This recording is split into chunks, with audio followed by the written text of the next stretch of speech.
Во Македонија, како и во многу европски држави, последниот викенд од октомври, односно ноќта помеѓу 28 и 29 октомври, стрелките на часовникот ќе се поместат за 1 час назад, од 3 часот на 2, со што практично завршува летното, а започнува зимското сметање на времето.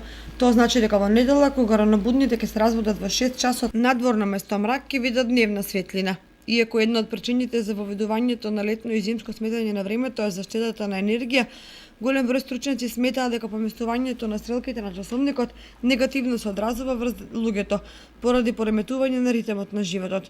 Голем број луѓе тешко ги менуваат навиките со заспивањето и станувањето, но и извршувањето на професионалните обврски.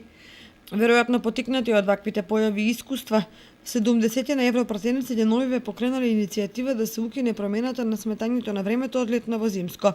Како ќе заврши сето тоа ќе покаже времето.